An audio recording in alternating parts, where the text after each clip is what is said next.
Alright, this here video is going to be a quick overview of how my solar panel system works right now. Right there I have a disconnect or an on-off switch from my solar panels. They come in from outside from there. So there's an on-off switch. I can turn the power off from there, and then it goes into a fuse, an inline fuse right there. And then from the fuse it goes to my 4-in-1 meter that tells me my amps, volts, watts, and then the fourth one there, the bottom left area, gives me like watt hours, amp peak, watt peak, that stuff information. And that, so from there it goes on down into my charge controller that will charge my batteries, or my battery, and then from charge controller it goes down to a disconnect switch so I can isolate my charge controller from my battery if I need to do maintenance on there, so I can turn the power off from there. From there it goes on down here to my battery, and then I have just a little 800 watt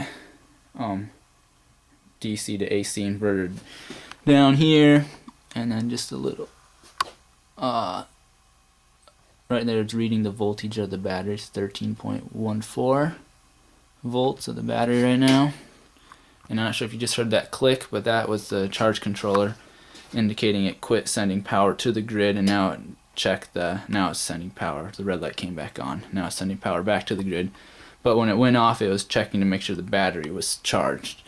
And that, so 13.23, it once the battery hits 14.59 volts, so just before it hits 14.6 volts, it will switch over to the grid power. And that, so I have that set up so once my battery's full, it will switch over and send the power from the solar panels to my grid tie inverter here. And you can see the green lights are flashing there. That indicates power is being set into the grid. So from there, I have a kilowatt meter here that just shows how much wattage is being put into the grid. Right now it's like 117, 116, 15, or 115 watts. It's fluctuating right now. But those are how many watts are being put back into the grid. So this is just kind of a quick overview of how my solar system works and how this is all put together. So hopefully you can learn something from that, and thanks for watching, and God bless.